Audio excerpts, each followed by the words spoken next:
बिना हाय रे मोर दीवानी, तोर सन बोले बिना हाय रे मोर मयारू।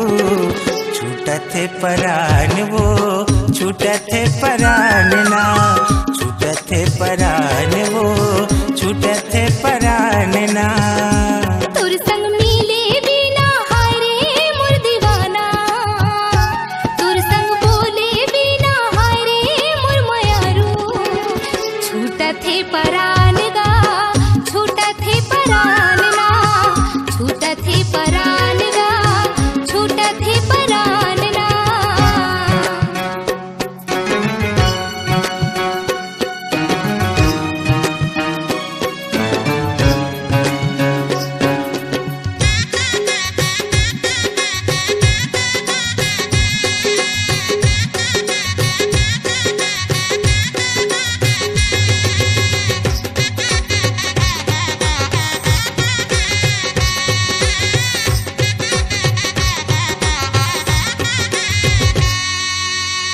दुनिया ला छोड़ तोरे च खातिर वो, तोरे च खातिर ना।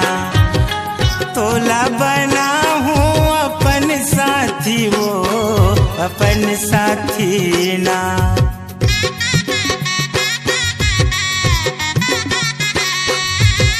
गाँव बस्ती छोड़े तोरे च खातिर वो, तोरे च खातिर ना।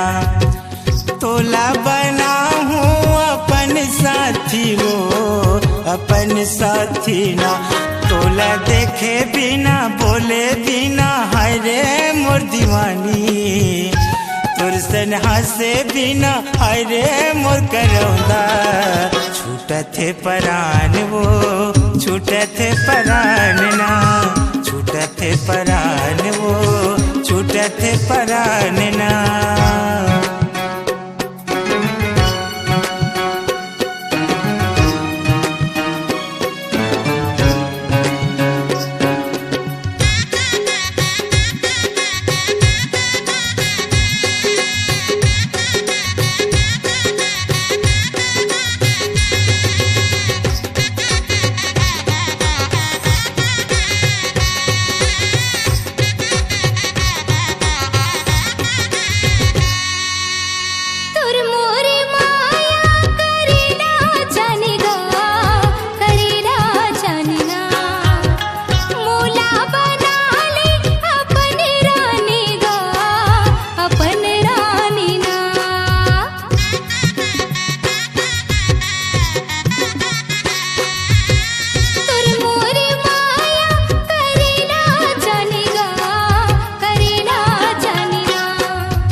छूटत है परान गा, छूटत है परान ना, छूटत है परान गा, छूटत है परान ना।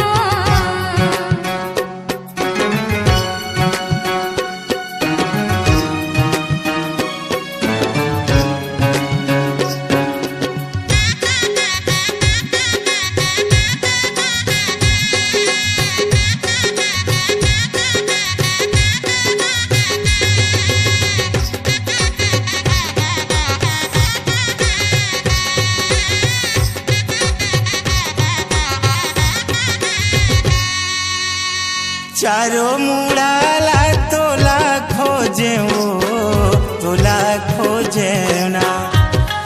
रामे कुमार मेरी तोला पूछे वो, तोला पूछे ना।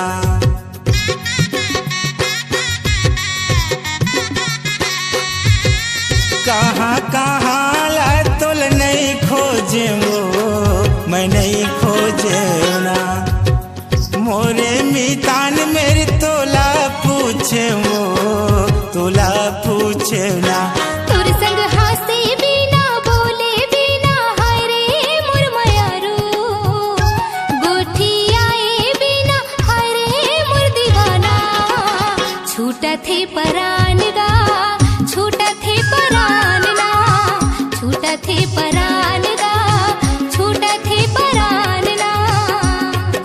सन बोले बिना हाय रे मोर दीवानी, तोर सन मिले बिना हाय रे मोर करौंदा, छूटा थे परान वो छूटा थे परान ना, छूटा थे परान गा, छूटा थे परान ना, छूटा थे परान वो छूटा थे परान ना, छूटा थे परान गा, छूटा थे परान ना, छूटा थे परान वो छूटा थे परान ना, छूटा थे परान गा, छूटा थे परान ना।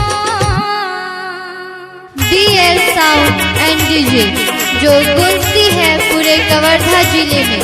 संपर्क करें 9479086555।